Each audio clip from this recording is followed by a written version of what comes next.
జీ5 ఉండగా మీ favourite TV shows ని మీరు అస్సలు మిస్ అవ్వలేరు. Complete free.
ఏమండి?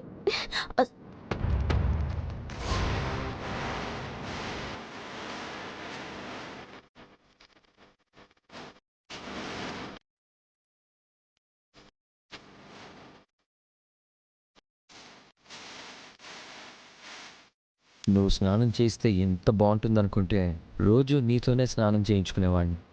అట్లయితే రోజు నేనే స్నానం చేస్తే తినరు.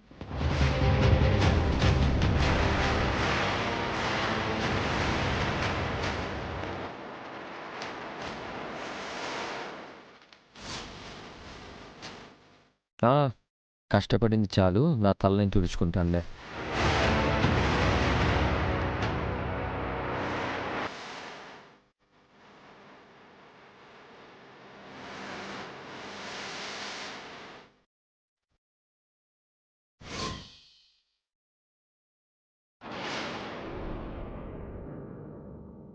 శ్రీవల్లి, శ్రీవల్లి, శ్రీవల్లి, శ్రీవల్లి, శ్రీవల్లి.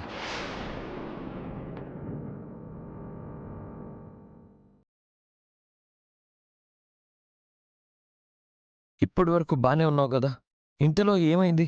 మీ స్నానానికి ఇంకా స్నానం ఏంటి? నువ్వే దగ్గరుండి చేయించావు కదా. నేను చేయించలే అని చెప్తే అనవసరంగా ఈయన కూడా కంగారు పడతారేమో. ఆ, ఆ, అవును, నేనే చేయించిన. వస్తుంటే కళ్ళు తిరిగినాయి. అందుకే నువ్వొద్దు, నేనే చేస్తానని చెప్పాను, విన్నావా? లే.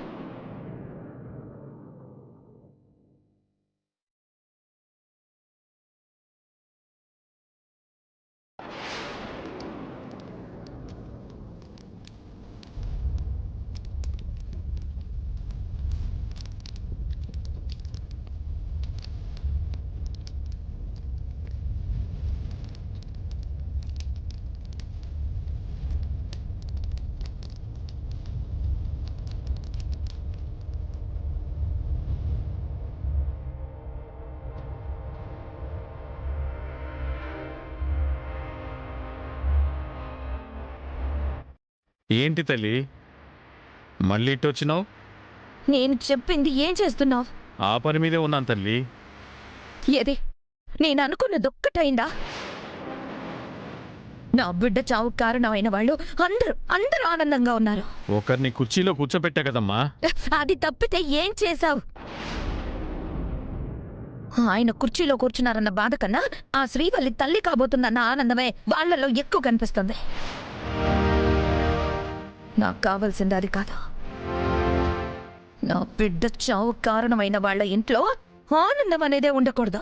ఆనందం అనేది ఆ ఇంట్లో లేకుండా చెయ్యాలనే చూస్తున్నానమ్మా. ఇప్పటికి ఆనందంగా కనిపించినా అది శాశ్వతం కాదు. ఆ ఇంటిలో అశాంతి మొదలవుతుంది. ఒకరంటే ఒకరికి పడక అలజడి మొదలవుతుంది. అశాంతి మాత్రమే మిగులుతుంది. నాకు మాటలు కాదు, చేతలు కావాలి. ఇప్పటిదాకా నువ్వు అడిగినంత ఇచ్చాను, ఇంకా ఇస్తాను. నేను అనుకున్నది జరిగేంత వరకు నీకు ఎంత కావాలంటే అంత ఇస్తాను. వాళ్ళు మాత్రం ప్రశాంతంగా ఉండకూడదు. ఒకరిని పడగొట్టాను, అట్టాగే ఒకరి తర్వాత ఒకరు ఆ ఇంటిలో అడ్డం పడతారు. పడ్డవాళ్ళు పడ్డట్టే ఉంటారు, తిరిగి లేవనివ్వను. అది త్వరగా జరగాలి. అప్పుడు అప్పుడు నాకు శాంతి, నా బిడ్డకు ఆత్మశాంతి. చూస్తావుగా తల్లి. చూస్తాను కాదు, చూడాలి. ఆ ఇంట్లో ఇంకా ఆనందం ఉందంటే అది ఆ శ్రీవల్లి తల్లి కాబోతుంది కాబట్టి. అది మాత్రం జరగకూడదు. ఎట్టి పరిస్థితుల్లోనూ ఆ శ్రీవల్లి తల్లి కాకూడదు. నా బిడ్డ చావు కాసలు కారణమే ఆ శ్రీవల్లి. అది అది బ్రతకూడదు. దాని కడుపున పుట్టే ఆ ఇంటి ఆనందం కూడా బ్రతకూడదు. అందరూ అందరూ అందరూ చావాలి. అది నీకు చేత కాదంటే చెప్పు, వాళ్లతో పాటు నిన్ను కూడా చంపి నా కూతురు చావుకి నేను పగ తీర్చుకుంటాను.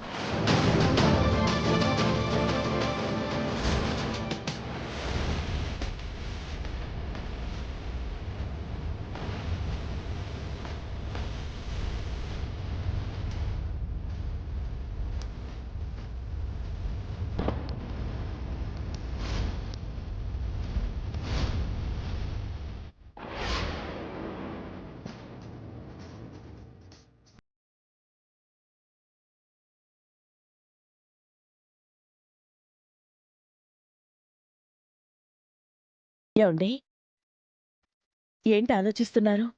మన పరిస్థితులు ఇలా మారిపోయి ఏంటనేది అర్థం కావట్లేదు. ఏం జరుగుతుందో తెలియట్లేదు. కానీ తెలియని అశాంతి. పిల్లలు దూరం అయ్యారని బాధపడ్డాం. వాళ్ళు తిరిగొచ్చారు. కానీ మనలో ఆనందం లేదు. ఏదో జరుగుతోంది. అదేంటనేది తెలియట్లేదు. నిజమేనండి. ఇంతకుముందు ఏం జరిగినా అంతా మన మంచికే అనుకునేదాన్ని. కానీ ఇప్పుడు అలా అనుకోలేకపోతున్నాను. జరిగేదేది మంచిదని నాకు అనిపించడం లేదు. అందుకే స్వామీజీని ఇంటికి రమ్మని పిలిపించాను.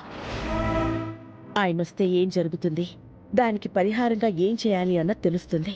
గురువుగారిని పిలిచావా? అవునండి. మంచి పని చేశావు. జీ5 యాప్ డౌన్లోడ్ చేసి అన్ని ఎపిసోడ్స్ పూర్తి ఉచితంగా చూడండి.